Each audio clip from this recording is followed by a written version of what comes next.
Ayaan please আমাকে ছাড়ো, আমার অনেক লাগছে, আমার শরীরে জ্বর, প্লিজ আজকে আমাকে ছেড়ে দাও, আমি আর পারছি না। চুপ কর। কেন পারবি না? হ্যাঁ, কোচি ছেলেকে বিয়ে করছস না, এখন তো তোকে পারতেই হবে। তোকে বারবার বলছিলাম আপু আমি বিয়ে করব না আপনাকে, আপনি এই বিয়েটাতে না করে দেন। তুই আমার কোনো কথা শুনছস? তুই কি বলছিলি বড় আপুর উপরে আমি কিভাবে কথা বলবো? এখন চুপচাপ সহ্য কর, না হইলে মাইর খাবি। আয়ান আমার উপরে পরে অত্যাচার করো, এখন আমাকে প্লিজ ছাড়ো, আমার ভালো লাগছে না, মাথা ব্যথা আর অসহ্য লাগছে, প্লিজ আমাকে ছেড়ে দাও। নদীর কথা শুনে আয়ান রেগে গলা চেপে ধরে বলল, আদর করার সময় উল্টাপাল্টা কথা বললে মেজাজ গরম হয় জানার পর তুই আবার কথা কেন বলস? মাইন না দিলে তুই ভালো হবি না। আয়ন কথাগুলো বলেই নদীকে থাপ্পড় মারতে লাগলো। নদীর চোখ দিয়ে পানি পড়তে লাগলো।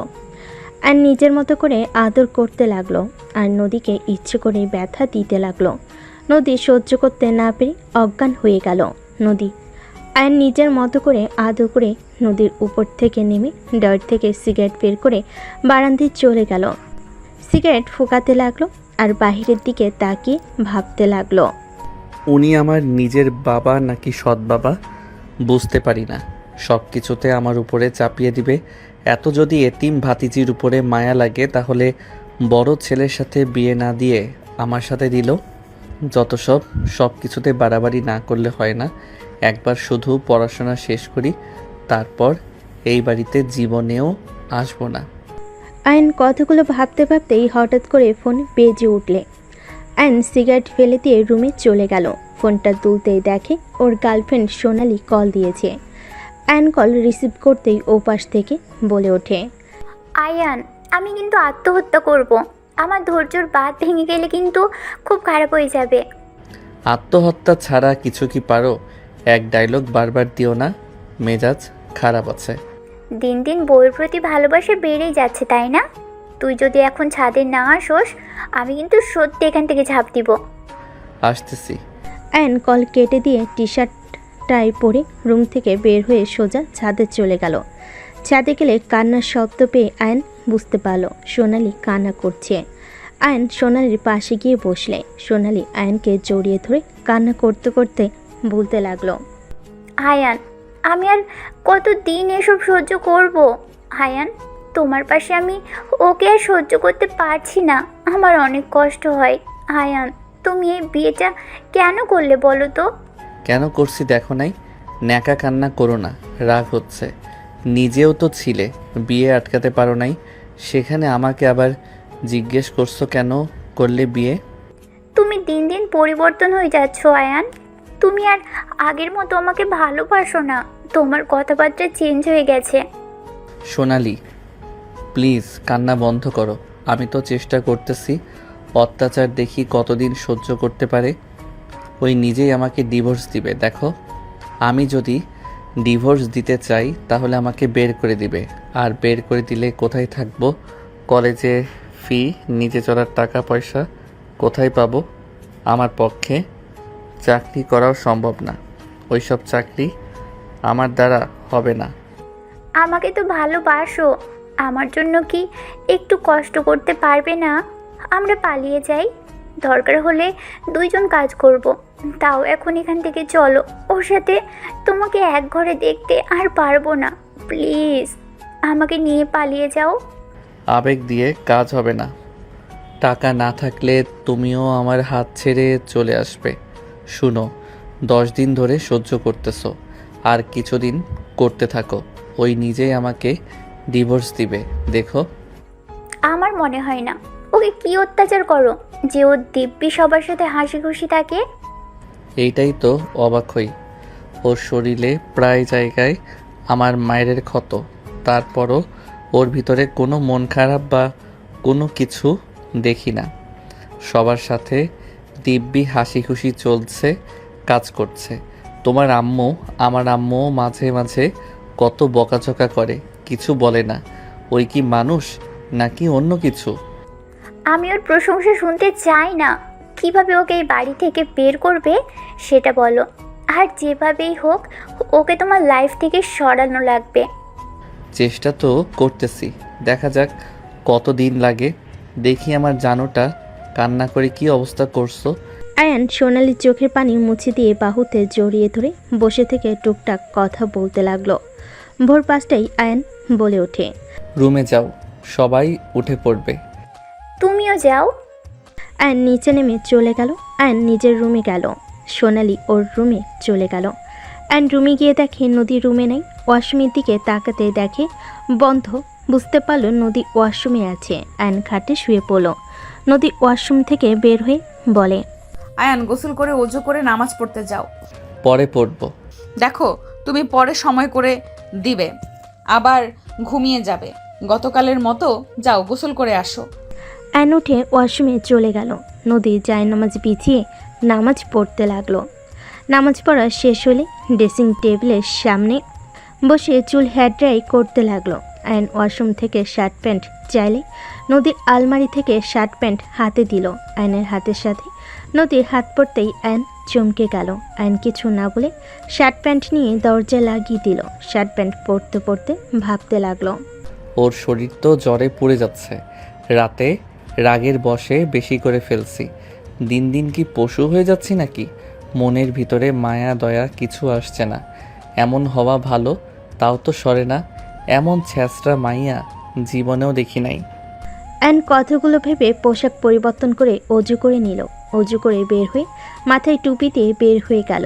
মসজিদে গিয়ে নামাজ পড়া শেষ করে মসজিদে কোরআন বের করে আয়ান পড়তে লাগলো। 8টা পর্যন্ত ওইখান থেকে বের হয়ে গেল। আয়ান সোজা সামনের দোকানে বসে চিপস খেতে লাগলো। চকলেট কিনে খেতে খেতে বাসায় চলে গেল। আয়ান বাসে গেলে সোনালীকে বলল, খাবি নাকি? কিপটামি করে নিজের খাওয়াটা দিচ্ছি, আমার জন্য কিনে নিয়ে আসতে পারোস নাই? তোর বাপ কি টাকা দেয় যে কিনবো? তোর বাপ যে দেয় ওইগুলো কি করিস? ওইগুলো দিয়ে জুয়া খেলি। বেয়াদব। হ, আমি তো বেয়াদব। আপনার ভদ্রপোলা কোথায়? তাকে তো দেখছি না। রাহেলা, এই বেয়াদবটাকে এখান থেকে যেতে বলবে, নাকি আমি কিছু করব? আয়ান, তোর আব্বুকে কেন রাগাস? রান্নাঘরে আয়। আয়ন রান্নাঘরে গেলে দেখে নদী কাজ করছে। নদী পড়ে যেতে নেবে। আয়ন সাথে সাথে গিয়ে ধরে ফেল। নদী চোখে সব ঝাপসা হয়ে আসতে লাগলো। আয়নের আম্মু রেগে বলে, জামাইকে দেখে ঢংসুর হয়ে গেছে। সামান্য জ্বর এসেছে, এতে মাথা ঘুরে দুবার পড়ে যেতে নিল। এত ঢং করতে পারে? ভাবি, তোমাকে তো বললাম আবার নেকামি করবে। আমাদের তো জীবনে জ্বর আসে নাই, এর থেকে কত জ্বর নিয়ে কাজ করে গেছি। আর সামান্য গা গরম হয়েছে তাতে এই অবস্থা। সব সময় নাটক করে। এই যা তো, তোর নাটক দেখতে মন চাচ্ছে না। নদী অনেক কষ্টে নিজেকে স্বাভাবিক করে নিয়ে বলল। আয়ান তোমার নুডলস ওই বাটিতে খেয়ে নাও। নদী কাজ করতে নিলে আর নিজের অজান্তে নদীকে কোলে তুলে নিল। সবাই অবাক হয়ে তাকালে নদী বলে, আয়ান কি করছো? ছাড়ো প্লিজ, রান্নাটা শেষ করতে হবে। বড় আব্বু ছোট আব্বু দোকানে যাবে তো। আয়নোর চকলেটটা নদীর মুখের মধ্যে দিয়ে নুডলসের বাটিটা ওর উপরে রেখে হাঁটতে লাগলো। আয়নের আম্মু বলতে লাগলো, আয়ান, লজ্জা শরম কি খেয়ে ফেলেছিস নাকি? নদীকে নামিয়ে দে বলছি। ওই আয়ান, কথা কানে যায় না? আয়নের চাচি আম্মু অনেক কিছু বলতে লাগলো। আয়নের আব্বু চাচু মনে মনে অনেক খুশি হলো। সোনালি রেখে গেল। নদী নামার চেষ্টা করতে লাগলো। আয়ন নদীকে নিয়ে সোজা রুমে চলে গেল। খাটে শুয়ে দিয়ে নদী উঠতে গিয়েও মাথা চড়ক দিল। নদী বলে ওঠে, আয়ান এখানে কেন নিয়ে আসলে? দেখো আমার শরীরে একদম শক্তি নাই। প্লিজ আমাকে এখন অন্তত ছেড়ে দাও। রাতে যত আদর করতে পারো করো, এখন আমাকে যেতে দাও। রান্নাটা করতে হবে, না হইলে ছোট আম্মু বড় আম্মু আরও রেগে যাবে।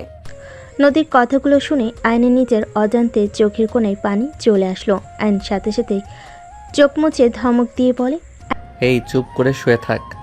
আমি তোর হাজব্যান্ড। আমি যা বলবো ওইটা মানতে তুই বাধ্য। স্বামী অবাধ্য হইলে কি হয় জানোস তো? আয়ান আমি জানি, প্লিজ আমার উপরে রাগ করো না। আমি প্রমিস করছি রাতে আমি একটু টু শব্দও করবো না। আমাকে এখন ছেড়ে দাও, আমার সাথে কিছু করো না। আয়ন নদীকে জোর করে শুইয়ে দিল। নদী ভয়ে কুকড়ে উঠল। আয়ন নদীকে অবাক করে দিয়ে নুডলসের বাটিটা হাতে নিয়ে নুডলস নদীর মুখের সামনে ধরল। নদী অবাক হয়ে বলে, কি করছো? এইটা তো তোমার, তুমি খাও, আমি নিচে যাই।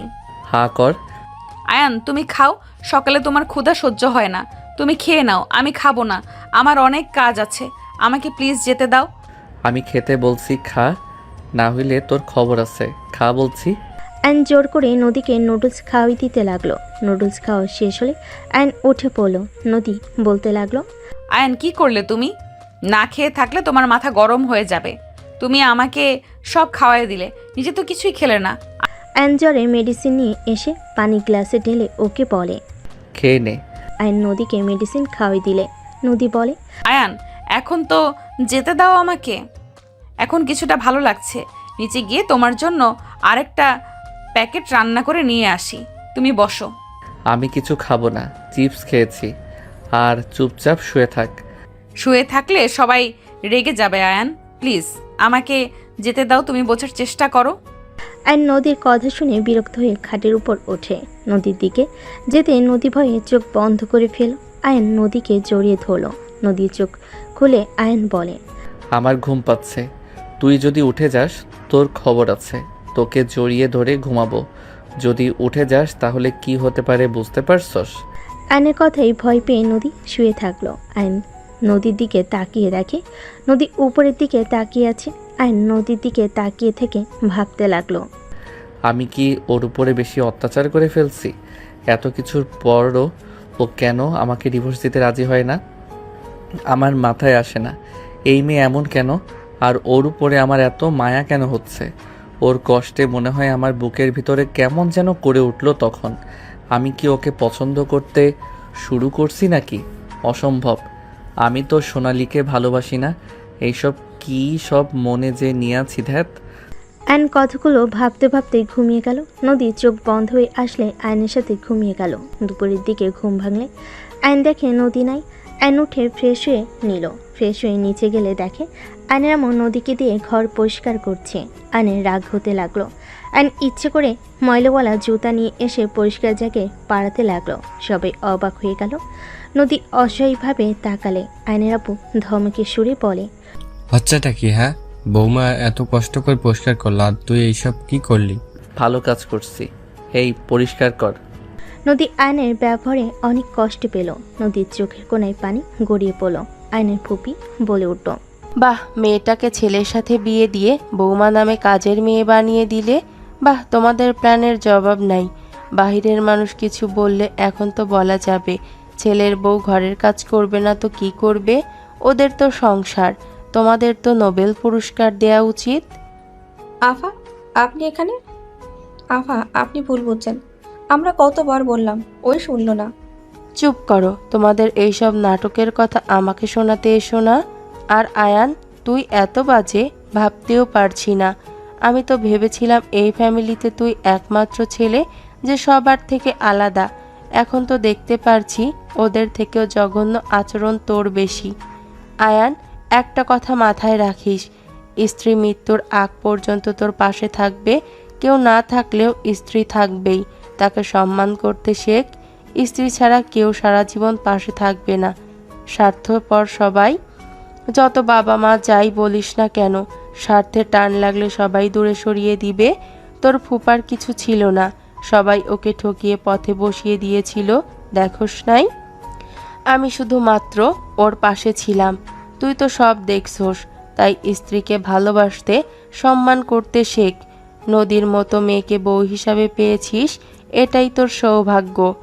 ফুপির কথা শুনে আয়ন রেগে বলে, ফুপি, আমি ওকে বলেছিলাম রেস্ট নিতে, আর ওই কিনা এখানে এসে এইসব ভারী কাজ করছে।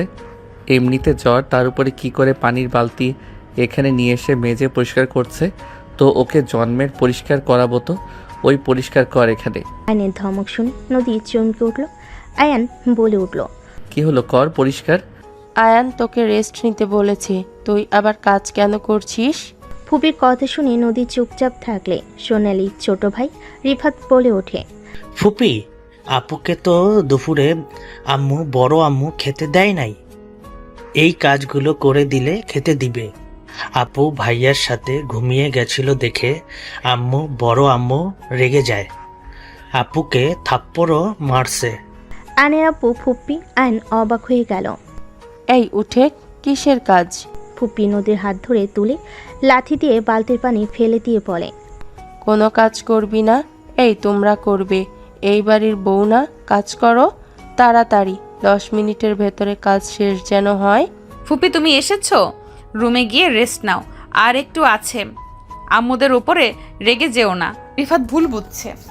আবার ওদের হয়ে কথা বলস, চল বলছি। আয়নের ফুপি নদীকে টেনে নিয়ে গিয়ে টেবিলের সামনে বসে খাবার বেড়ে দিল। আয়নের আম্মু চাচি রাগে গজগজ করতে করতে কাজ করতে লাগলো।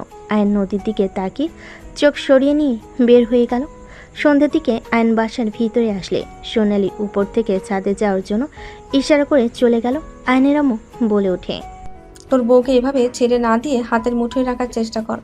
যত ছেড়ে দিবি তত মাথায় উঠে বসবে। নবাব জাতি সে যে রুমে গেছে, বের হওয়ার নাম নেই। ভালো করছে, আমার সাথে জোর করে বিয়ে দাও আরো। তোর আব্বুর জন্য তো রাজি হইতে হয়েছে, আমি কি রাজি ছিলাম নাকি? আমার কাছে বকবক করবে না তো। আয়ন কথাগুলো বলে ছাদে চলে গেল। ছাদে গেলে সোনালি আয়নের কলার চেপে ধরে দেওয়ালের সাথে চেপে ধরে বলে, তুই আমার সাথে ভালোবাসার নাটক করছোস এতদিন ধরে, আমার মন নিয়ে খেলা করছোস। তুই আমাকে ভালোবাসোস না, তুই তোর বউকে ভালোবাসোস, আমাকে বোকা বানাইছোস, তাই না?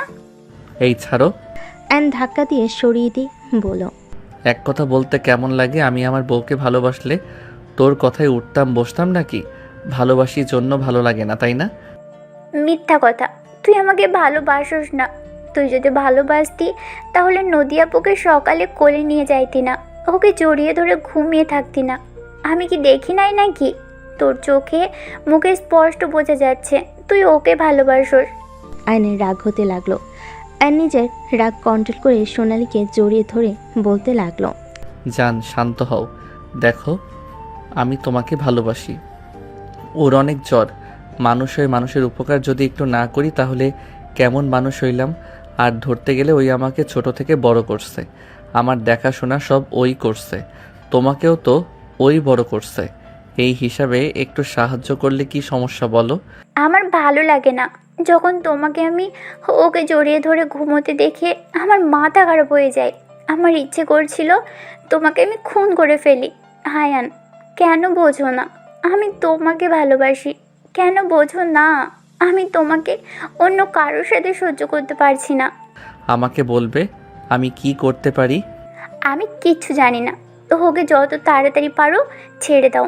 আমি ওকে দেখতে চাই না তোমার পাশে। ঠিক আছে। আয়ন সোনালি কপালে চুমু দিয়ে বলে, জান থাকো, ফ্রেশ হয়ে পড়তে বসিগা, আগামীকাল থেকে কলেজে যেতে হবে। আমাকে নিয়ে যাও। ঠিক আছে। আয়ন সোনালীকে ছেড়ে দিয়ে নিচে চলে গেল। আয়ন রুমের দিকে যেতে যেতে ভাবতে লাগলো, উফ কি যে ঝামেলা না। নদীর বাচ্চা, তোকে আমি রুম থেকে বের করব, অনেক সহ্য করছি। আয়ন রেগে রুমে গিয়ে দেখে নদী শুয়ে আছে। আয়ন রেগে নদীর হাত ধরে টেনে সোজা দরজা দিয়ে সোজা ধাক্কা মেরে রুম থেকে বের করে দিয়ে বলল, আর না, বাইরে থাক, আমার রুমে আসবি না।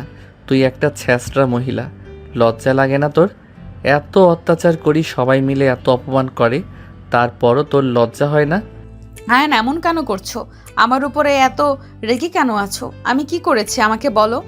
এই চুপ কর তো, তোকে আমার সহ্য হয় না। তুই প্লিজ আমার লাইফ থেকে দূর হ, তুই দয়া করে আমার চোখের সামনে থেকে যা। আয়ন নদীর চিল্লাপালার শব্দ শুনে সবাই উঠে এসে দেখে নদীর কপাল দিয়ে রক্ত পড়ছে। ফুপি দৌড়ে এসে নদীকে তুলে আয়নের সামনে গিয়ে সজোরে থাপ্পড় মেরে বলে, তোদের কাউকে আর নদীকে দেখতে হবে না, আমি ওকে নিয়ে চলে যাব। তোরা থাক সবাই মিলে ভালো। আয়ান, তুই আজ যা করলি তোর কপালে দুঃখ আছে, তোকে পস্তাতে হবে দেখে নিস। নদীর জন্য তোকে কাঁদতে হবে। ফুপি বাজে কথা বলো না, ওর জন্য আমাকে পস্তাতে হবে না। ওই আমার লাইফে আসার পর থেকে আমি পস্তাচ্ছি, আমার ওকে দেখলে শরীর চলে। প্লিজ আমার লাইফ থেকে এই আপদটা নিয়ে গিয়ে উদ্ধার করো আমাকে, আমি আর ওকে নিতে পারছি না। আয়ন আমি তো সব সময় তোমার মনের মতো হয়ে থাকার চেষ্টা করলাম। আয়ন তারপরও তুমি কেন এমন করছো? তুমি কি জন্য এত রেগে গেছো আমাকে বলো। আমার ভুল, আমাকে শোধরানোর সুযোগ অন্তত দাও। আয়ান তোমার পায়ে পড়ি প্লিজ, তুমি আমাকে তোমার থেকে দূরে সরিয়ে দিও না। তুমি ছাড়া আর ফুপি ছাড়া আমার আপন বলতে কেউ নেই। আয়ান প্লিজ তুমি এমন করো না। নদী কান্না করতে করতে আয়নের পা জড়িয়ে ধরে কথাগুলো বলতে লাগলো। আয়ন রেগে ধাক্কা মেরে দিয়ে বলে, শরত, আয়ান, নদী যদি এই বাসা থেকে বের হয়, তুই নিজেও এই বাসা থেকে বের হয়ে যাবি। নদী না থাকলে আমি তোকে এই বাসায় রাখবো। এইটা যদি ভাবস তাহলে জীবনে বড় ভুল করবি। তোমার সমস্যা কি আব্বু? তুমি আমার সাথে এমন অবিচার কেন করো? তোমার কোনো বিবেক আছে? তুমি কোন হিসাবে আমার 5 বছরের বড় মেয়ের সাথে বিয়ে দিলে? ওই আমাকে কোলে করে রাখতো সেই মানুষের সাথে আমার বিয়ে কি করে দিলে? তোমার তো বড় ছেলেও ছিল, তাকে বাদ দিয়ে আমার গলায় কেন দিলে? আমি কি তোমার সৎ ছেলে নাকি? আয়নের কথা শুনে আয়নের আব্বু সজোরে থাপ্পড় মারল। আবারও মারতে যাবে নদীকে সামনে দাঁড়ালে নদীর গালে থাপ্পড়টা পড়ল। নদীর থাপ্পড় খেয়ে অজ্ঞান হয়ে গেল। নদী পড়ে যেতে নেবে, সাথে সাথেই আয়ন ধরে ফেলল। নদীর আব্বু ফুপি বলতে লাগলো, নদী, এই নদী, চোখ খোল। তুই যাকে বের করার চেষ্টা করছিস, দেখ তোকে মার খাওয়ায় সে সহ্য করতে পারছে না। এই অসুস্থ শরীর নিয়ে তোর থাপ্পড় নিজের গালে নিল। তোদের জন্য ওই জীবন দিলেও তোদের মন গলবে না। মা ছেলে সব এক তোরা, তোদের কপালে দুঃখ আছে। আমি বারবার বলছি, অহংকার কমা আয়ান। আয়নর ফুপির কথা শুনে সোনালির দিকে তাকাতেই সোনালি ফোনে কথা বলার ভান করে চলে গেল। আয়ন নদীকে কোলে তুলে নিয়ে রুমে ঢুকিয়ে পড়ল। নদীকে খাটে শুইয়ে দিলে ফুপি এসে পানি ছিটিয়ে দিতে লাগলো। আয়ন নদীর দিকে তাকিয়ে থাকতে লাগলো। আয়নের আব্বু ধমক মারলে আয়ন রুম থেকে বের হয়ে গেল। আয়ন সোজা সাদিকে এক কানিতে দাঁড়িয়ে থেকে সব কিছু ভাবতে লাগলো। রাত 10টার দিকে আয়ন রুমে চলে গেল। রুমে গিয়ে দেখে নদী শুয়ে আছে। আয়ন দরজা লাগিয়ে দিলে নদী বলে ওঠে, Ayaan I am sorry. Ayaan তুমি চাইলে এখন আদর করতে পারো, আমি তোমাকে বাধা দেব না। তাও তুমি আমাকে বের করে দিতে চেও না। আয়ান তুমি আমার হাজবেন্ড, তুমি একমাত্র আমার প্রিয় মানুষ। সেই তুমি যদি আমার উপরে রেগে থাকো তাহলে আমি কোথায় যাব? আয়ান দয়া করে আর রাগ করো না, আসো। নদী কথাগুলো বলে বুকের উপর থেকে শাড়ির আঁচলটা ফেলে দিল। আয়ন লাইট অফ করে ডিম লাইট জ্বালিয়ে পাশের বালিশটা ঠিক করে শুয়ে পড়ল ঘুরে। নদী আয়নের শরীরে হাত দিয়ে বলল, আয়ান আমাকে আরেকটা সুযোগ দাও, আমি আর কখনোই তোমাকে বাধা দিব না। আয়ান প্লিজ আমার দিকে ঘোরো না। নদী কান্না করতে করতে আয়নের কাছে ক্ষমা চাইতে লাগলো। আয়ন এক ঝটকায় হাত সরিয়ে দিয়ে বলল, হাত সরাতো, মেজাজ গরম করিস না, ঘুমাতে দে। আয়ান আমাকে শেষবারের মতো ক্ষমা করে দাও। আমি তো তোমাকে বলছি আর কখনোই বাধা দিব না। প্লিজ আমাকে ক্ষমা করে দাও। তুমি এভাবে রাগ করে থেকো না। থাপ্পড় খাস না, ঘুমাতে দাও। আয়ন ধমকে সুরে কথাগুলো বলে চোখ বন্ধ করে নদী কান্নার শব্দে বিরক্ত হয়ে পড়ল। এই কান্না থামাবি? গলা চেপে ধরবো যদি কান্না করো। শান্তিতে ঘুমাতে দিবি? জীবনের সব শান্তি তো কেড়ে নিয়েছিস, অন্তত আমাকে ঘুমাতে দে শান্তিতে। আয়নের কথা শুনে নদী নিজের কান্না কন্ট্রোল করে শুয়ে পড়ল। সকালে ঘুম ভাঙলে আয়ন ফ্রেশ হয়ে চলে গেল। ফ্রেশ হয়ে অজু করে বের হয়ে জায়নামাজ বিছিয়ে নামাজে দাঁড়িয়ে গেল। আয়ন নামাজ পড়তে লাগলো। নামাজ পড়া শেষ করলে দেখে নদী দাঁড়িয়ে আছে। আয়ন কিছু না বলে জায়নামাজ ভাঁজ করে রেখে দিল। নদী বলে ওঠে, আয়ান চা। খাবো না। আয়ান এখনো রেগে আছো? মেডিসিন খাইছস? না, তুমি চাটা খেয়ে নাও। খাবো না। আয়ন নদীকে কিছু বলতে না দিয়ে চলে গেল। আয়ন সোজা ছাদে চলে গেল। ছাদে বসে থাকতে লাগলো। আয়ন বাহিরের দিকে তাকিয়ে থাকতে লাগলো। সোনালি ছাদ এসে আয়নকে দেখে আয়নের পাশে বসলে। আয়ন সোনালির দিকে তাকিয়ে থাকলে সোনালি বলে ওঠে, কি হয়েছে? মন খারাপ তোমার? সোনালি, আমার কিছু ভালো লাগছে না। সোনালি সবাইকে জানিয়ে দেয় যে আমরা একে অপরকে ভালোবাসি। এভাবে আর চলতে পারছি না। 12 দিনে আমি হাঁপিয়ে গেছি। আমি তোমাকে ভালোবাসি। আমি তোমাকে ছাড়া অন্য কারোর সাথে থাকতে পারছি না। আয়ান, এটা বললে বড় আব্বু রাজি হবে না। নদী আপুকে ডিভোর্স দিয়ে কি আমাদের ভালোবাসা মেনে নিবে নাকি? আয়ান, একটা উপায়, পালিয়ে যাওয়া। যদি পালিয়ে যাই তাহলে কেউ কিছু করতে পারবে না। বারবার পালানোর কথা কেন বলো? পালিয়ে গেলে বাসার সবার মাথা নিচু হয়ে যাবে। সবাই আব্বু কাকুকে দেখে সিসি করবে। আর পালিয়ে গেলে আমরা থাকবো কোথায়? খাবো বা কি? অনেক ঝামেলা। পালিয়ে গেলে তো হয় না। আমরা টাকা পয়সা গহনা নিয়ে পালাবো। যতদিন না আমাদের চাকরি হয় ততদিন ওইগুলো দিয়ে চালিয়ে নিব। এইটা সম্ভব হবে না। আমরা এখনো ছোট। আমরা বাহিরের সম্পর্কে ভালোভাবে জানিও না। কোথায় কেমন মানুষজন থাকবে আমরা কিভাবে বুঝবো? দেখা যাবে আমাদের টাকা গয়না কয়েকজন মিলে নিয়ে চলে গেল। ইন্টার ফার্স্ট ইয়ারে পড়ি আমরা, এখনও আমরা কিসের ছোট? আমাদের যথেষ্ট বুদ্ধি হয়েছে। না না, দিলে সমস্যা। এক, যদি পালিয়ে যায়, যদি রাগের বশে ত্যায্য পুত্র করে তাহলে সব হারাবো। 2, যদি পালিয়ে গিয়ে কিছু না করতে পারি তাহলে তোমাকেও হারাবো, সাথে আমার লাইফটা ধ্বংস হয়ে যাবে। আয়নের কথা শুনে সোনালি রেগে বলে ওঠে। কাপুরুষের মতো কথা বলিস না। আসল কথা, মায়ের আঁচল ছাড়তে পারবি না তাই না? এত বড় হয়েছস তাও মায়ের আঁচল থেকে বের হতে পারস না। তোর মা কি সারা জীবন বেঁচে থাকবে নাকি? সবসময় মামা করস, নিজের কিছু কর, তারপর আসবি ভালোবাসার কথা বলতে। আর তোর মা না মরলে তুই জীবনেও বড় হবি না। সোনালি কথা শুনে আয়ন রেগে ঠাস করে থাপ্পড় মেরে বলে। একদম আম্মুকে এর ভিতরে টানবি না। তুই আমার মায়ের মৃত কামনা করস, তোকে আমি খুন করে ফেলবো। তোর সাহস কি করে হয় আমার আম্মুকে বলস মরার কথা? আয়ন রেগে সোনালির গলা চেপে ধরলে সোনালি আয়নের হাত ধরে বলতে লাগলো। আমার দম বন্ধ হয়ে আসছে আয়ান, আমার গলা ছাড় বলছি। ছাড়বো না। তুই আমার আম্মুর মৃত্যু কামনা করলি কেন? হঠাৎ করে নদী চলে আসলে নদী দৌড়ে এসে আয়নের হাত ধরে বলে। আয়ন কি করছো? ছাড়ো। ওকে, ছাড়বো না আমি। কি করছো? ওই ছাড়ো, মারা যাবে তো।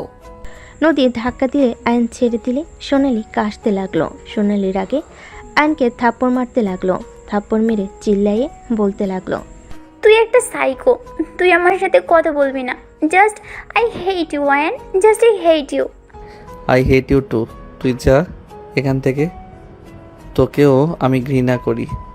যে আমার প্রিয় মানুষকে অপছন্দ করবে আমি তাকে মাথায় রাখবো। যদি ভেবে থাকোস জীবনে বড় ভুল করবি, তুই আমার চোখের সামনে থেকে যা। তোকে আমি দেখতে চাই না। আয়নের কথা শুনে সোনালি রেখে আয়নের বুকে দুহাত দিয়ে ধাক্কা মারে। আয়ন পড়ে যেতে নিবে, সাথে সাথে নদী আয়নের শার্ট ধরে ফেল, সোজা আয়নের উপর গিয়ে পড়ল। নদী আয়নকে বলতে লাগলো। তুমি ঠিক আছো? ওঠেক আমার উপর থেকে। আয়ন নদীকে ধাক্কা দিয়ে সরিয়ে দিয়ে শার্ট প্যান্ট ছেড়ে চলে গেল। নদী আয়নের চলে যাওয়ার দিকে তাকিয়ে থাকলো। আর নিচে গেলে আয়নের আম্মু বলে ওঠে।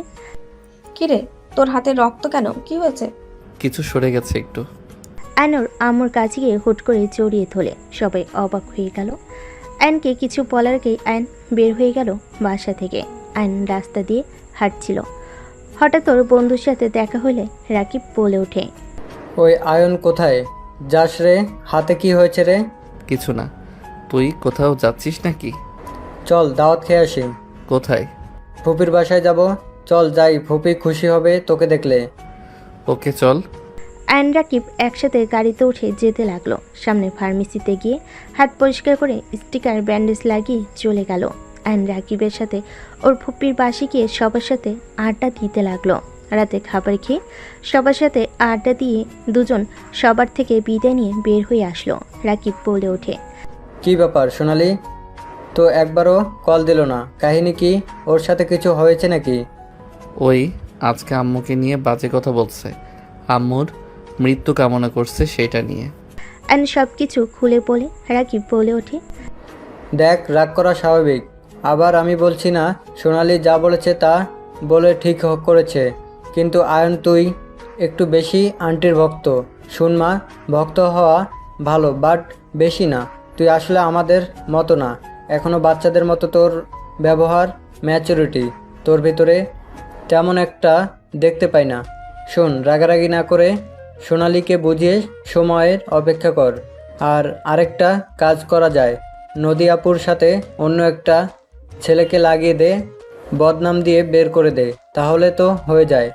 কথাটা মন্দ বলিস নাই, কিন্তু ওর তো ছেলে কোনো ফ্রেন্ড নাই যে তার সাথে মিলিয়ে কথাগুলো বলে বের করব।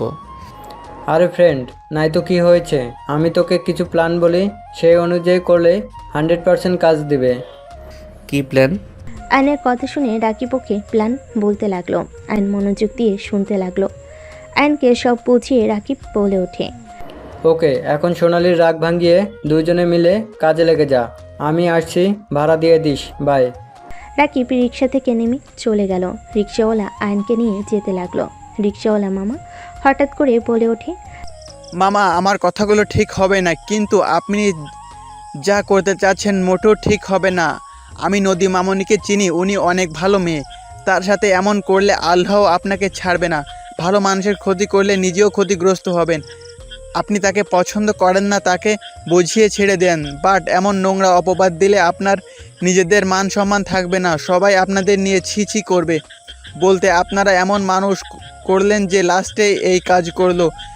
আপনার সাথে জোর করে বিয়ে করিয়ে দিয়েছে। মেয়েটাও ভালো করেছে না, ধরেন কথার সম্মুখে পড়তে হবে। এখন ভেবে দেখেন কি করবেন।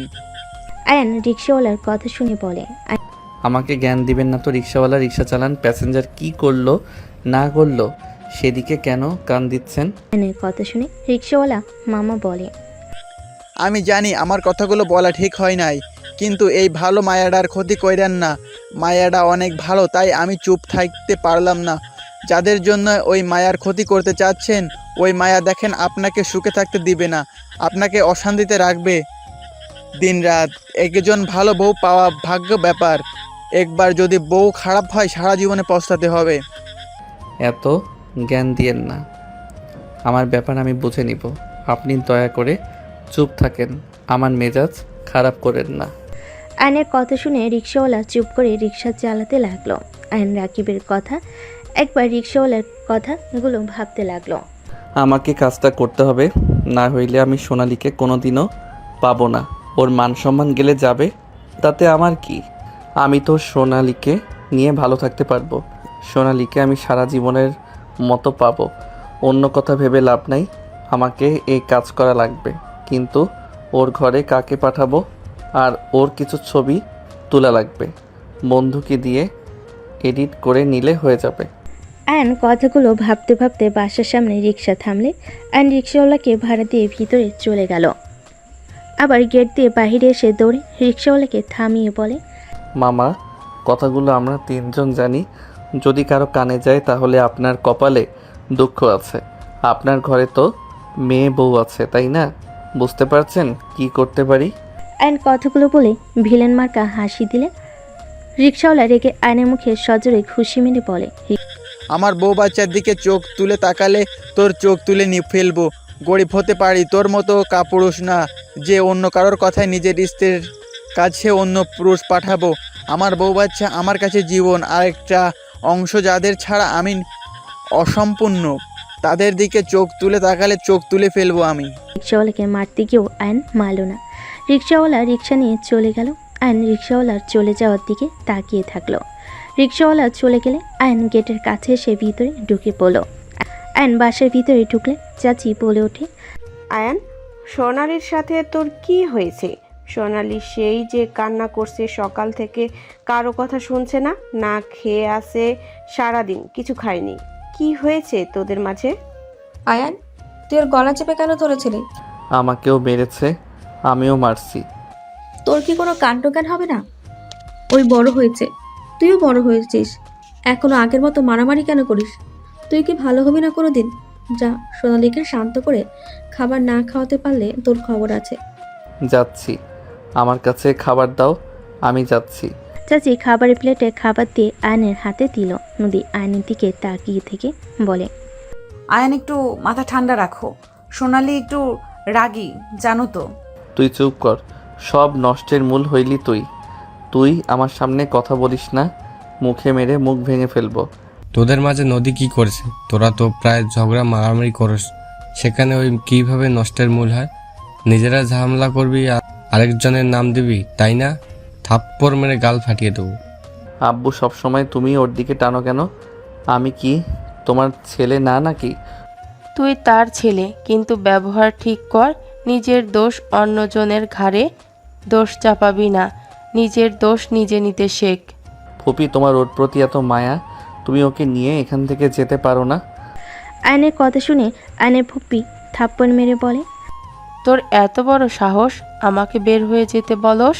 আমি চাইলে তোদের ঘাড় ধাক্কা দিয়ে বের করে দিতে পারবো, তাই নিজেকে বেশি কিছু ভাবিস না, নিজের অকাতের ভেতরে থাক। আয়নের কথাই আয়নের আব্বু রেগে দুই গালে থাপড়াতে লাগলো। আয়ন হাত দিয়ে থামানোর চেষ্টা করতে লাগলো। হঠাৎ করে রাফি তার স্ত্রী ভিতরে আসলে রাফি বলে ওঠে, আব্বু কি হয়েছে, ওকে কেন মারছো? রাফি দৌড়ে গিয়ে থামিয়ে দিল। আয়নের আব্বু বলে ওঠে, আমার বোনকে বের হয়ে যাওয়ার কথা ভাবলি কিভাবে মেরে হাড্ডি ভেঙে ফেলবো। আমার বোনরা আমাদের কলিজা, তোদের কোনো অধিকার নাই আমার বোনদের নিয়ে কিছু বলার। তোদের ভাইদের মতো নাকি যে নিজের ভাই বোনের সাথে কোনো সম্পর্ক নেই? তোদের লজ্জা পাওয়া উচিত। আমরা এই বয়সেও আমাদের ভাই বোনের ভিতরে কত মিল। বৌমা তুমি রুমে যাও, আমাকে তোমরা দুইজন ক্ষমা করে দিও। এই কুলাঙ্গার দুইটার সাথে আমি তোমাদের বিয়ে করিয়ে দিয়েছি। আমার ঘৃণা হয় ওদের ছেলে হিসাবে পরিচয় দিতে। এইসব কি বলছেন আব্বা? আমি তো নিজের ইচ্ছে ওকে বিয়ে করেছি, আপনি তো শুধু অনুমতি দিয়েছেন। এইখানে আপনার তো কোনো দোষ নাই। আব্বু শান্ত হন। নদী রূপা আয়নের আব্বুকে শান্ত করতে লাগলো। সোনালি সবার চিল্লাপালার শব্দে রুম থেকে বের হয়ে সিঁড়ির কাছে দাঁড়ালে এসব কাহিনী দেখে বিরক্ত হয়ে চলে গেল। রাফি আয়নকে বলল, এখান থেকে যা। আয়ন খাবার নিয়ে চলে গেল। সোনালি রুমের সামনে গেলে দেখে সোনালি বসে আছে নিচের দিকে তাকিয়ে থেকে। আয়ন আস্তে আস্তে সোনালির পাশে বসে পড়ে। সোনালি রেগে উঠে বলে, এখানে কেন এসছোস? বাহ, ভাতের সাথে বিষ মিশিয়ে নিয়ে এসছোস নাকি আমাকে মেরে ফেলার জন্য? জান, আই এম সরি, আমি নিজের রাগ কন্ট্রোল করতে পারি নাই। তুমি তো জানো আম্মুর বিষয়ে কেউ কিছু বললে আমার রাগ উঠে যায়। তুমি আম্মুকে নিয়ে এসব না বললে তো আমি রেগে যেতাম না। এই যা তো, তোর মায়ের কাছে আঁচল ধরে বসে থাকা। আয়ন সোনালির হাত ধরে টান দিয়ে খাটের উপর বসিয়ে দিয়ে বলল, জান, রাগ করো না তো, তুমি একটু মাথা ঠান্ডা করে খাবারগুলো খেয়ে নাও। আমি তোমাকে একটা কথা বলবো, শুনলে তুমি খুশি হয়ে যাবে 100%। চুপ কর, তোর কোনো কথা আমি শুনতে চাই না। তোর কথা শোনা তো দূর, আমি তোর মুখও দেখতে চাই না। তুই আমার রুম থেকে বের হয়ে যা, না হলে আমি তোকে রেপ কেসে ফাঁসিয়ে দিব। আয়ন সোনালির কথা শুনে ফিক করে হেসে দিয়ে বলে, ওকে, যা ইচ্ছে করো। তুমি হাঁ করো আর কান টান খোলা রাখো। আমি তোমাকে যা বলবো তুমি খুশি যদি না হও তারপর বলো, আমি তোমার সামনে আসবো না। কি এমন কথা যে খুশি হয়ে যাব? আগে আমার হাত থেকে খাবারগুলো খাও, তাহলে বলবো। কথাটা বল, ঢং করিস না, রাগ হচ্ছে। আচ্ছা, আগে খাও তারপর বলবো। ওকে, দে। আয়ন সোনালিকে খাওয়িয়ে দিতে লাগলো। সোনালি খাবার মুখে নিয়ে বলল, কি রে, কি করতে চাইলি বল তো? রাকিব আমাকে বুদ্ধি দিয়েছে, ওয়েট দেখি আশেপাশে কেউ আছে নাকি। আয়ন উঠে দরজা দিয়ে দেখতে লাগলো আশেপাশে কেউ আছে নাকি। সোনালি কাছে আবার এসে পাশে বসে বলল, নদীকে এই বাড়ি থেকে বের করার এক আইডিয়া রাকিব আমাকে দিয়েছে। যদি আমরা কাজটা ঠিক মতো করতে পারি তাহলে ওকে আব্বু আম্মু সবাই মিলে বের করে দিবে। আইডিয়াটা কি সেটা বলবি তো নাকি? মেজাজ গরম করিস না। একটা ছেলে খুঁজতে হবে যে ওর সাথে ফ্রেন্ডশিপ করবে। আস্তে আস্তে মিল হইলে ওই ছেলেটা সুযোগ বুঝে ওর রুমে যাবে বারান্দা দিয়ে। সব বুঝলাম, ও তোর রুমে থাকে, সেখানে তুই থাকতে পরপুরুষ আসলে কি যায় আসে? আরে যেই দিন ওই ছেলে আসবে সেদিন আমি বন্ধুদের সাথে ঘোরার কথা বলে রাতে আসবো না। ও আচ্ছা, বাট ছেলেটাকে খুঁজতে হবে, ভাড়া করব, তাহলে হবে। যদি একবার ধরা পড়ে দুইজনকে বাসা থেকে ঘাট ধাক্কা দিয়ে বের করে দিবে। আরে সাবধানে কাজ করা লাগবে আর ভয় পেলে চলবে না। এটা অনেক ভালো আইডিয়া। তাহলে ছেলে খুঁজতে হবে। আমাদের স্কুলে একটা ছেলে আছে, রাতুলকে দিয়ে কাজটা করালে কেমন হয়? রাতুল ওই কি করতে রাজি হবে? আমি বললে অবশ্যই রাজি হবে। এখন কথা হলো নদী আপু কি কথা বলবে? চেষ্টা করতে হবে। ওই তো প্রতিদিন বাজারে যাই, ভার্সিটিতেও যাই মাঝে মাঝে। ওই সময়গুলো কাজে লাগাতে হবে। হুম, এই সময়গুলো কাজে লাগাতে হবে। ওকে যান, এখন একটু হাসো না। এভাবে মুখ গম্ভীর করে রাখলে কি ভালো দেখা যায় কও? আমার এখানে তো খারাপ লাগে। অ্যান বুকে হাত দিয়ে কথাগুলো বলে। সোনালি জড়িয়ে ধরলো। অ্যান হেসে দিয়ে কপালে চুমু দিয়ে বলে, আচ্ছা যান, আমি এখন আসছি। তুমি তাহলে রাতুলের সাথে কথা বলে নাও। ঠিক আছে। অ্যান প্লেট নিয়ে চলে গেল। সোনালি ভিলেন মার্কা একটা হাসি দিয়ে ফোনটা হাতে নিয়ে কল দিতে লাগলো। এদিকে আইন প্লেটটা নিচে যেতে নিবে, তখন নদী সামনে পড়ে নদী বলে, আমার কাছে দাও, আমি রেখে আসছি। লাগবে না তোর সাহায্য, যা এখান থেকে। অ্যান কথাগুলো বলে নিচে চলে গেল। নিচে গেলে রাফির বউ বলে ওঠে, ছোট ভাই আমার কাছে দাও। না ভাবি, আপনি রুমে গিয়ে রেস্ট নেন, জার্নি করে এসেছেন। তোমার সাথে আমার কথা আছে। আমার রুমে এসো তো। কি কথা ভাবি? রুমে এসো, তারপর বলবো। আচ্ছা যান, আমি এটা ধুয়ে আসছি। অ্যান রান্নাঘরে চলে গেল। রূপা নিজের রুমে চলে এলো। অ্যানের পাশে চাচি এসে বলে ওঠে, আজকে একটা কাজের মতো কাজ করছো, ঠিক করছো। এই বড় আফার মুখের উপরে কিছু বলা যায় না। আমরা তো পরের মেয়ে, আমাদের সেই অধিকার নাই। তুই বলছস, ভালো করছস, আমাদের মনের কথা একদম। অনেক খুশি হয়েছেন নাকি? খুশিতে মনে হয় আত্মহারা হয়ে গেছেন। অবশ্যই খুশি হয়েছি। আমি যা বলতে পারি নাই এতদিনে তুই বলে দিয়েছিস।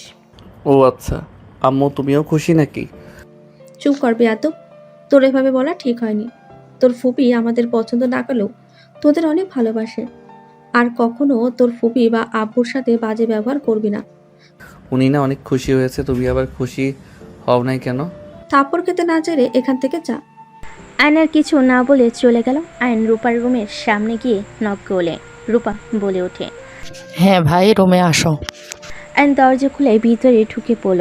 রূপা সোফায় বসতে বলে রাফি ল্যাপটপ নিয়ে বলে, আমি কি থাকতে পারবো নাকি চলে যাব? বারান্দায় যাও, আমাদের পার্সোনাল কথা তোমার শুনতে হবে না। ওকে।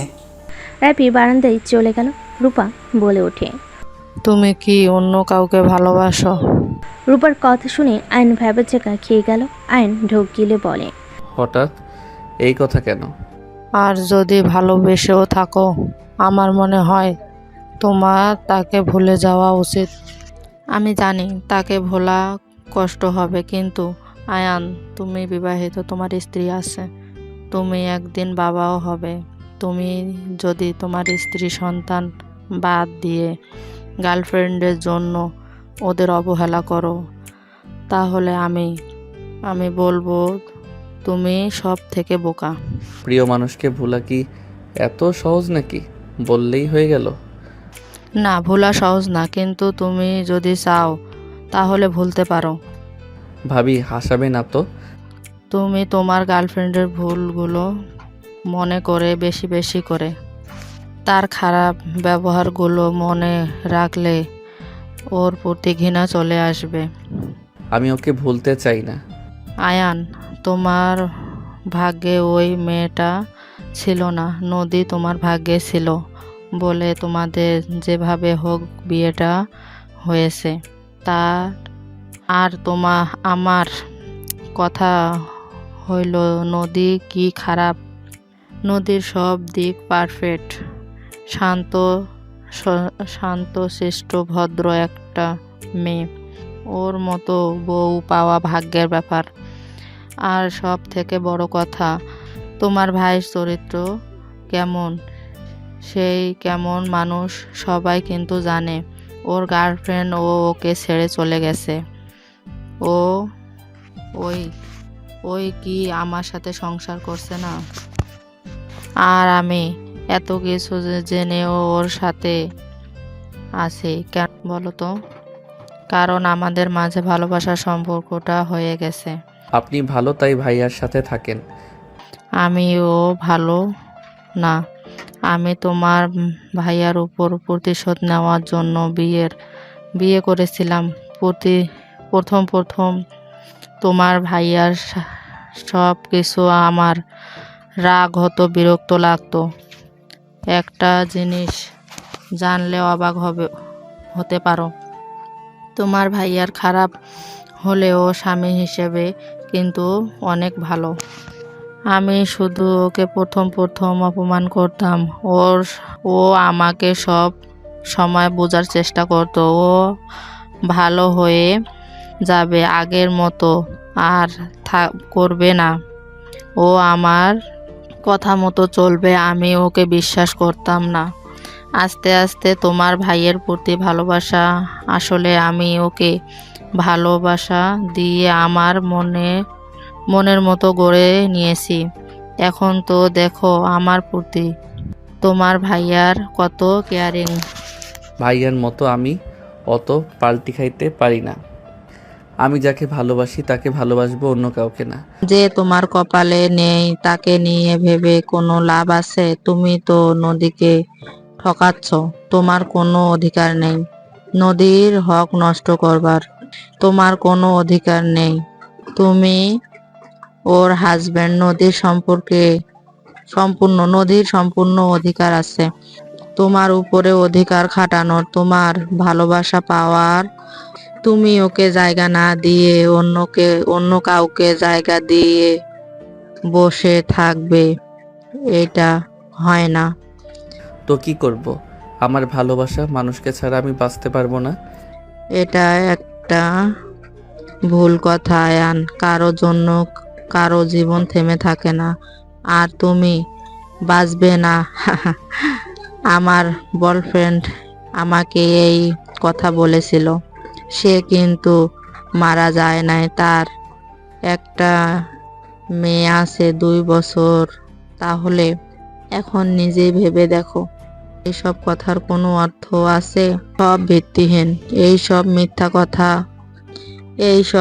কথা বুঝতে পারছো? তুমি নদীকে সময় দাও, ওর সাথে ভালো সময় কাটাও। আমার বিশ্বাস তুমি ওকে ভালোবাসতে বাধ্য হবে। তোমার সাথে বিয়ে না হলে নদীকে আমার ভাইয়ের বউ বানাতাম। তোমার ভাগ্যে ছিল বলে করতে পারলাম না।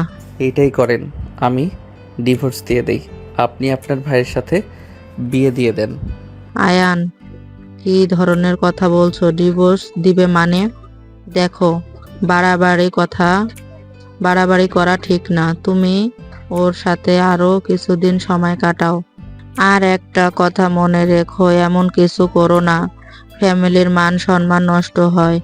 তোমাকে সবাই ভালোবাসে। তুমি এমন কিছু করো না, সবার মন ভেঙে যায়। ভাবি, সবার কথা ভেবে তো আর আমার লাইফ আমি নষ্ট করতে পারি না। আমার পক্ষে সম্ভব না নদীর সাথে সম্পর্ক রাখা। আমি ওকে বড় বোনের মতো দেখছি, হুট করে বউ হয়ে গেল। ব্যাপারটা কতটা জঘন্য হইল। কাজিন হয় তোমার, মায়ের পেটের বোন না যে। ব্যাপারটা কেমন হয়ে গেল? তোমাকে যা বলি শোনো, 1 মাস নদীর সাথে হাজবেন্ডের মতো ব্যবহার করো, আর তারপর যদি কোনো না ভালোবাসা লাগে না, তাহলে নিজের মতো চলো। যাই হোক, এত কথা বলে লাভ নাই। আমি রুমে গেলাম। আর হ্যাঁ, প্লিজ কাউকে বলেন না যেন আমি অন্য কাউকে ভালোবাসি। ওকে বলো না কাউকে। আর তুমি কাকে ভালোবাসো তার নামও বলো না। সময় হইলে জানাবো, এখন কিছু বলতে চাই না। থাকেন, আমি আসছি। রূপার ওইখান থেকে বের হয়ে সোজা রুমে চলে গেল। রুমে গেলে দেখে নদী শুয়ে আছে। এক সাইডে গিয়ে শুয়ে থেকে ভাবতে লাগলো, আসলে কাজটা করে কি ঠিক হবে? ওর নামে কলঙ্ক দেওয়া কি ঠিক হবে? ধুর, এত ভেবে কি লাভ? আমার প্রিয় মানুষকে পাইলেই হলো। নদী আয়নকে ভাবতে দেখে নদী আয়নের কাছে গিয়ে বুকে মাথা দিয়ে জড়িয়ে ধরে। আয়ন ভাবনার জগৎ থেকে বের হয়ে ধাক্কা দিয়ে সরিয়ে দিয়ে বলে, কি করছিস? আমাকে হুটহাট করে জড়িয়ে ধরবি না তো? আয়ান, তুমি আমার উপরে সবসময় রেগে কেন থাকো? আমি তোমার কি ক্ষতি করেছি বলো তো? তোকে আমার সহ্য হয় না। কেন সহ্য হয় না? তুমি তো আগে আমাকে অনেক ভালোবাসতে, আমার জন্য কত কিছু করতে। যখন স্কুল থেকে আসতে আমার জন্য চুরি করে কিছু না কিছু নিয়ে আসতে, আমার জন্য সবার আগে ঝামেলা করতে। আর আজ তুমি নিজেই আমাকে অবহেলা কেন করো? তখন বোন ছিলেন, এখন বউ। আপনাকে আমি বউ হিসেবে চাই না। আপনাকে আমার বিরক্ত লাগে। তুমি আমাকে আপনি বলছো কেন? আর আমি তো তোমাকে বলছি না আমাকে স্ত্রী হিসেবে মেনে নাও, আমার সাথে তো বন্ধুর মতো আচরণও করতে পারো। চুপ কর তো, ঘুমাবো। অ্যান ঘুরিয়ে চোখ বন্ধ করে ঘুমিয়ে গেল। সকালে ঘুম ভাঙলে দেখে নদী ভার্সিটিতে যাওয়ার জন্য রেডি হচ্ছে। অ্যান কিছু না বলে ফ্রেশ হতে চলে গেল। ফ্রেশ হয়ে এসে দেখে সোনালি বসে আছে। অ্যানকে দেখে বলল, তাড়াতাড়ি চল, ওই না ভার্সিটিতে গেল। সব প্ল্যান করা শেষ, আমাদের শুধু দেখতে হবে কাজ হয় নাকি। চলো। অ্যান রেডি হয়ে ব্যাগ নিয়ে সোনালির সাথে বের হয়ে গেল। দুজন নদীকে ফলো করতে লাগলো। হঠাৎ করে কয়েকটা ছেলে নদীর পিছন নিল।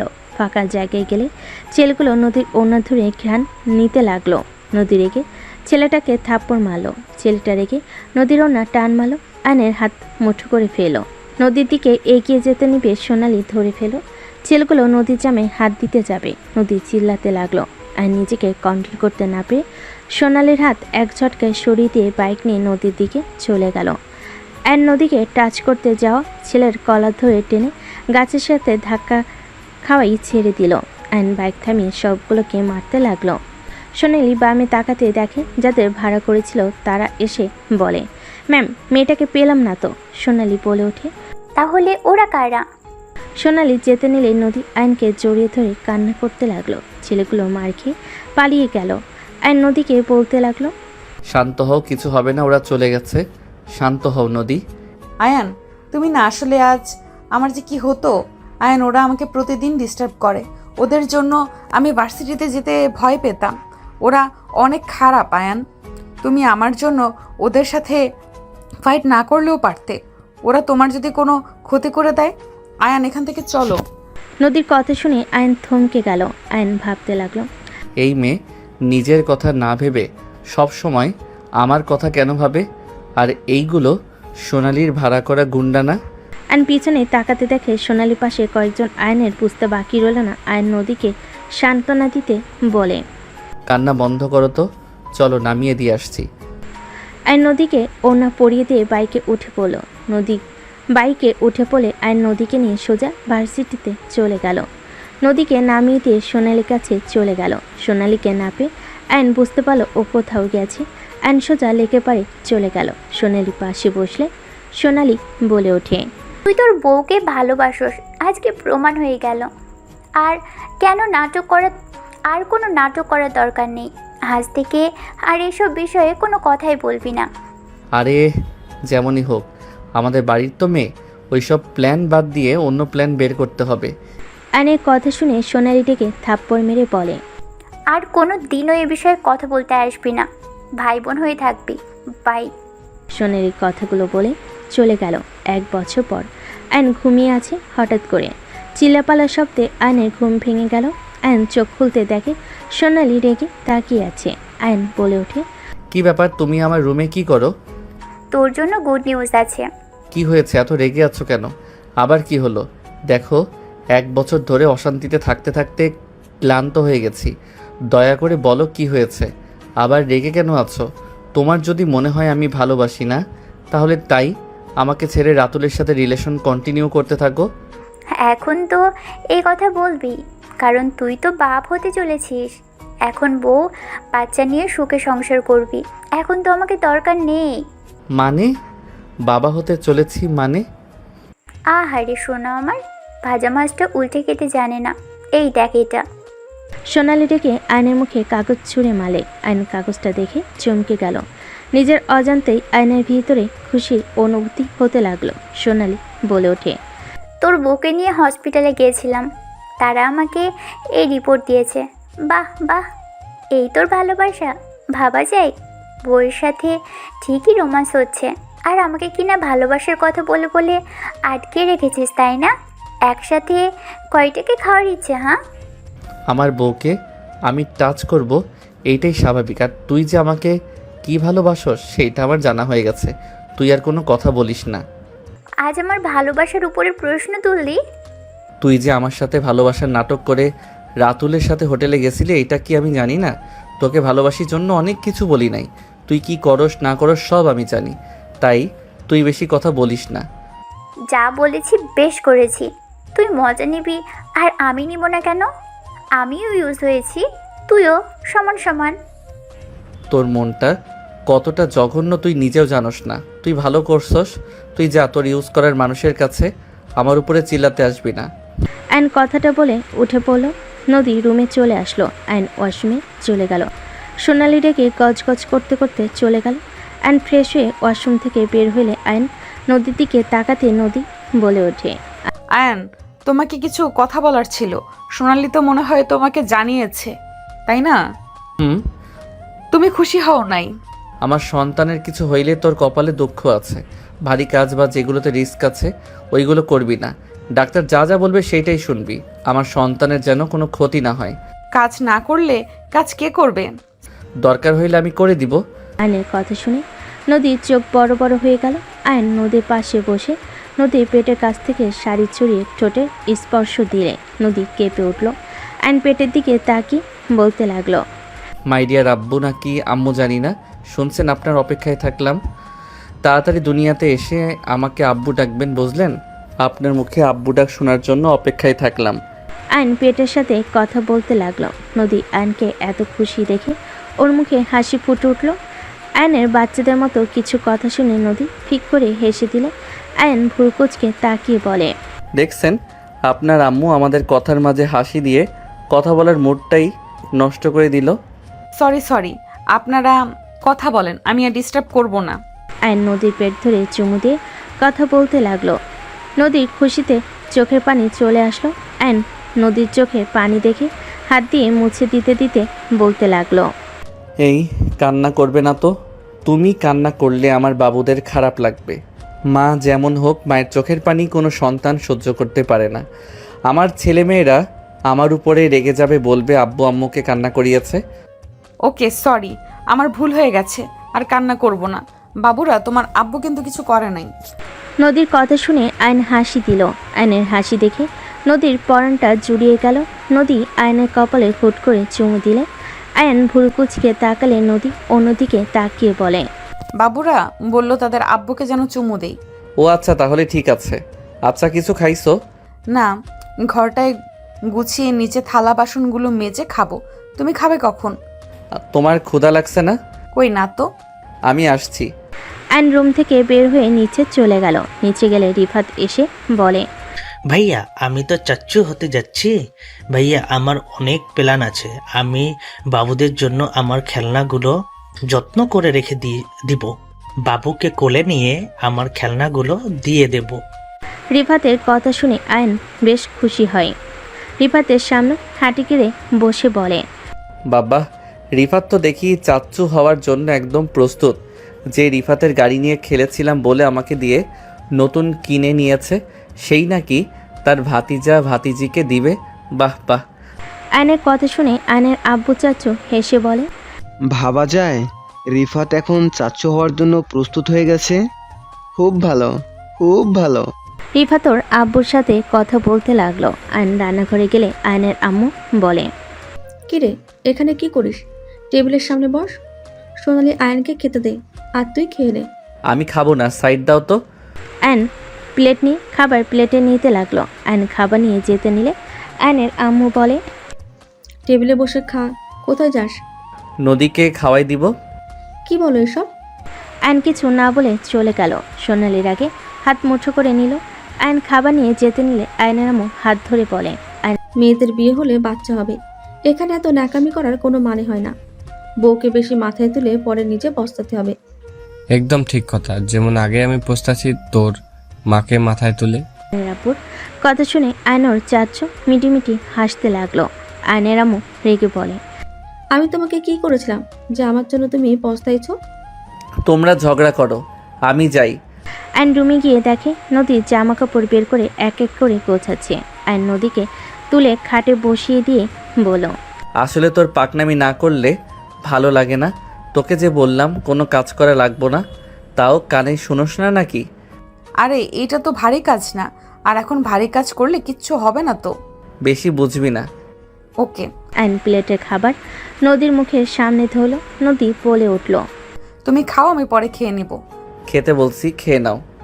আয়ন নদীকে খাওয়াই দিতে লাগলো। নদী আয়নের সামনে লোকমা এগিয়ে দিলে আয়ন মুচকি হাসি দিয়ে মুখে লোকমাটা নিয়ে নিল। দুজন একে অপরকে খাওয়াই দিতে লাগলো। খাওয়া শেষ হলে আয়ন নদীকে পানি খাওয়াই দিতে গেলে নদী বলে ওঠে, তুমি আগে খাও, তোমার তো কারোর একটু জিনিস পছন্দ না। খাও, সমস্যা নাই। তুমি খাও। আমি যদি না খেতে পারি তো আমারটা তুমি কেন খাবে? তুমি আমার হাজবেন্ড, তাই। তুমিও তো আমার বউ, খাও তো। আমি যা বলি শুনো, আমার রাগ তুলতে যেও না। আয়নের কথা শুনে নদী পানি খেতে লাগলো আর আয়নের দিকে তাকিয়ে দেখতে লাগলো। নদী মনে মনে ভাবতে লাগলো, এই আল্লাহ, আমি এসব কি স্বপ্ন দেখছি নাকি? আল্লাহ, স্বপ্ন যদি হয় আমার ঘুমটা ভাঙিয়ে দিয়েন না। নদীর পানি খাওয়া শেষ হলে আয়ন পানি খেয়ে প্লেট নিয়ে নিচে চলে গেল। আয়নকে দেখে আয়নের চাচি বলে ওঠে, আয়ান, নদীকে নিচে আসতে বলতো। কেন? বাহিরে কাজ আছে। কি কাজ? কিছু ড্রাম পড়ে আছে, পরিষ্কার করতে লাগবে। কাজের লোক দিয়ে করান, ওই আসতে পারবে না। ওইগুলো তোর বউ করতো, আর এখন কাজ করলে তোর বউয়ের ক্ষয় হবে না। তুই দামড়া মেয়ে হয়ে সারাদিন শুয়ে বসে থাকোস, কাজ করতে পারোস না। আয়ান, বেশি বেশি করে ফেলছিস কিন্তু। কিসের বেশি করছি? ওই কাজ করতে পারে না। তিনজনে চিল্লাপালার শব্দে নদী আয়নের ঘর থেকে বের হলো। নদীর সিঁড়ির কাছে এসে দেখে আয়ন বলছে, আমি বাড়াবাড়ি করছি নাকি তোমার মেয়ে করছে? আজকের পর থেকে আমার বউকে কেউ কিছু বললে তার জন্য মোটেও ভালো হবে না। সোনালি এই বাড়ির মেয়ে, আর নদী এই বাড়ির মেয়ে না। তোমার মেয়ে মেয়ে, আর ওই মেয়ে মেয়ে না। ওর বাবা মা মারা গেছে, ওর জন্য ওর কোনো মূল্য নাই, তাই না? আয়নের কথা শুনে নদী অবাক হয়ে গেল। আয়নের আম্মু এসে সজোরে গালে থাপ্পড় মেরে বলে, তোর এত বড় সাহস, চাচির সাথে এমন দুর্ব্যবহার করিস? তোর বউ তোকে জাদু করেছে, তাই না? নদী, তুই ইচ্ছে করে পেটে বাচ্চা নিয়েছিস, তাই না? যাতে আমার ছেলেকে বশ করতে পারিস। তোর পেটের বাচ্চা না থাকলে তুই আমার ছেলেকে বশ কিভাবে করবি? আয়নের আম্মু রেগে নদীর কাছে গিয়ে ধাক্কা মেরে দিলে আয়ন জোরে চিৎকার দিয়ে নদীকে ধরল। আয়ন নদীকে জড়িয়ে ধরে বলল, নদী, ঠিক আছো তুমি? আমি ঠিক আছি বড় আম্মু, আমি কোনোদিন আপনাদের কিছু বলি নাই, সব সহ্য করে গেছি। আজ আপনি যেই কাজটা করলেন মোটেও ঠিক করলেন না। কোনটা ঠিক কোনটা ভুল সেটা আমাকে বোঝাস? আয়নের আম্মু চুল ধরতে যাবে, আয়নর আম্মুর হাত ধরে বলে, ব্যাস আম্মু, তোমার ব্যবহারে আমি অনেক খুশি হয়েছি। তুমি আমার সন্তানকে মারার জন্য পিছপা হবে না, তোমাকে বোঝা হয়ে গেছে। আমার স্ত্রীকে আমি এই বাড়িতে রাখবো না, এখানে রাখলে তিনজন মিলে একটা কিছু করে দিবে। এই কাল লাগেনি, তুই আমার ছেলের মাথাটা একদম খেয়ে দিয়েছিস। আমার ছেলেকে আমার থেকে কেড়ে নিয়ে তুই জীবনেও সুখে থাকতে পারবি না। তোর সন্তান জন্ম হওয়ার আগে তুই হারাবি যদি আমার সন্তানকে আমার থেকে কেড়ে নিস। বড় আম্মু, আপনি আমাকে অভিশাপ দিচ্ছেন নাকি? হ্যাঁ, দিচ্ছি। আর তোর ওই মুখে আমাকে আম্মু বলবি না। আমার সন্তানের কিছু হইলে আমি কাউকে ছাড়বো না বলে দিলাম। কি করবি? হ্যাঁ ভাবি, তোমাকে আগেই বলেছিলাম ওর সাথে বিয়ে দিও না। আয়ানকে এই কাবজা করে নিবে, যেমন বড় ভাই সোনালির আব্বু বড় আফাকে নিয়েছে। নদী, তুই আমার ছেলের মগজ খাওয়া বন্ধ কর, তোর কোনোদিনও ভালো হবে না। আম্মু, তুমি কিন্তু অতিরিক্ত করে ফেলছো। নদী, চলো। আর নদীকে নিয়ে যেতে লাগলো। আয়নের বুকের ভিতরে কষ্ট অনুভব হতে লাগলো। আর নদীকে নিয়ে রুমে গিয়ে নদীকে খাটে বসিয়ে দিয়ে রেখে নদীর জামা কাপড় অর্ধেক ভাঁজ করেছে। নদী কান্না করতে লাগলো। আয়ন বাকি কাপড়গুলো ভাঁজ করতে বসলো। আয়ন মনে মনে ভাবতে লাগলো, আম্মু কিভাবে পারলো নদীকে এভাবে ধাক্কা দিতে? আম্মু কিভাবে অভিশাপ দিতে পারলো? নদীর উপরে রাগ আমার সন্তান তো এই দুনিয়াতে আসলোই না, তার আগে তাকে শত্রু বানিয়ে ফেললো, তার ক্ষতি করার চিন্তা করছে। আয়ন কথাগুলো ভাবতে ভাবতে চোখের পানি গড়িয়ে পড়তে লাগলো।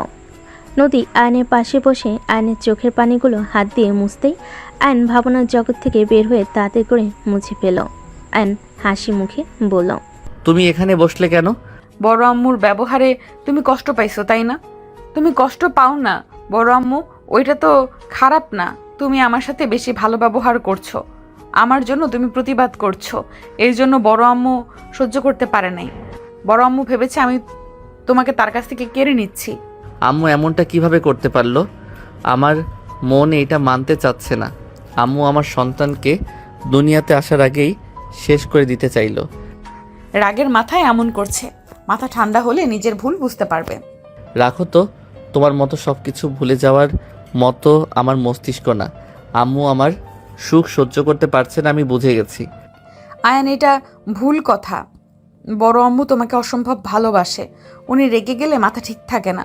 উনি আমার ক্ষতি করার জন্য ধাক্কা দিয়েছে, ওনার হয়তো খেয়াল নেই এটা আমার আর তোমার সন্তান। ওনার মাথায় শুধু আমার সন্তান মনে করে ঘুরপাক খাচ্ছে, তাই এমন করছে। নদী, চুপ থাকো, মেজাজ খারাপ করো না। আমি কারোর সম্পর্কে কিছু শুনতে চাই না। আয়ন ভাঁজ করা শেষ করে আলমারিতে রাখতে লাগলো। নদী আয়নের কাজে সাহায্য করতে লাগলো। কাজ শেষ হলে নদী বিছানার চাদর তুলে আয়ন চাদরটা ঝেড়ে পাড়তে লাগলো। নদী হেল্প করতে লাগলো। বালের সব ঠিক করে আয়ন ঝাড়ু দিয়ে মেজে ঝাড়ু দিতে গেলে নদী হাসি থামিয়ে থাকতে পারলো না। নদী হাসলে আয়ন ভুরুকুচকে তাকলে নদী বলে ওঠে, দাও আমি ঝাড়ু দেই। তোমার ঝাড়ুতে এই রুমের সব কিছু ভাঙবে। এইভাবে কেউ ঝাড়ু দেয়? আমি পারি না নাকি? অনেক ভালো পারো, কিন্তু আমাকে দাও। নদী আয়নের হাত থেকে ঝাড়ু নিয়ে ঝাড়ু দিতে লাগলো। আয়ন ভুরুকুচকে দেখতে লাগলো। ঝাড়ু দেওয়া শেষ হলে হঠাৎ করে সোনালি চলে আসলো। আপু, তোর কি লজ্জার শরম বলতে কিছু নেই? বড় আম্মু ওইখানে অসুস্থ হয়ে গেছে, আর জামাই নিয়ে ঘরে উঠে আসোস? জামাই কি আর কারণ নেই নাকি? জাস্ট শাট আপ সোনালি, মুখ সামলিয়ে কথা বলো। বড় আম্মু অসুস্থ হয়ে গেছে। আয়ন চলো নিচে যাই। আমি কোথাও যাব না। নদী কিছু না বলে চলে যেতে নিলে নদীর হাত ধরে বলে, কোথাও যাওয়া লাগবে না, কাকি সোনালি আরও বাকিরা আছে দেখে নিবে। তুমি গেলে আবার কি না কি করে ফেলবে। আয়ান হাত ছাড়ো। চুপ করে বসে থাকো। বইয়ের গোলাম হয়ে গেছো নাকি? বইয়ের প্রতি এত ভালোবাসা উতলে উতলে পড়ছে হঠাৎ করে? আগে তো দেখতে পেতাম না। বুঝতে পারি নাই দেখে বউকে সবার সামনে অপমান করছি, অত্যাচার করছি, আর এক বেহায়ার প্রেমে পড়ে জীবনটা শেষ। আয়ান, এখান থেকে ভাগ। আয়ান বলে চিল্লাবি না। আয়ান হাত ছাড়ো, নিচে গিয়ে দেখি কি হয়েছে। যেতে হবে না। নদীর হাত আয়ন ধরে বলে।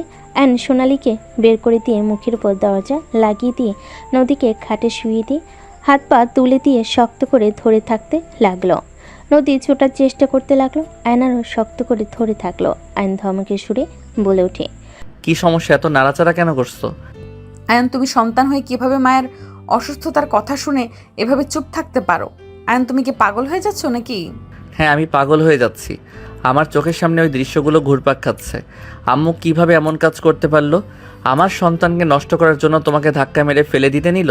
কিভাবে করতে পারলো উনি তো দাদিমা হইতে যাচ্ছে। উনি কি একদম খুশি না? বলছি উনি রাগের মাথায় এমন করছে, তারপরেও এক কথা কেন বারবার বলছো? ওকে তুমি যাও না, আমাকে না যেতে দাও। আমি গেলে কি সমস্যা তোমার? হ্যাঁ। নদীর কথা শুনে ভুরকুচকে তাকিয়ে বলে ওঠে, ম্যাম, আপনি কোহানকার ডাক্তার? অসুস্থ হয়েছে ডাক্তার ডাকার মানুষ আছে, তারা ডেকে নিবে। ডাক্তার এসে দেখে যাবে। আর ওনার পাশে থাকার অনেক মানুষ আছে, আমরা না গেলেও চলবে।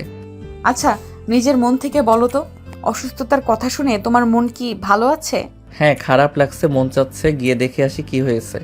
কিন্তু গেলে এক গাদা কথা শোনাবে, এমন এমন কথা বলবে যে আমার মাথায় রাগ উঠে যাবে।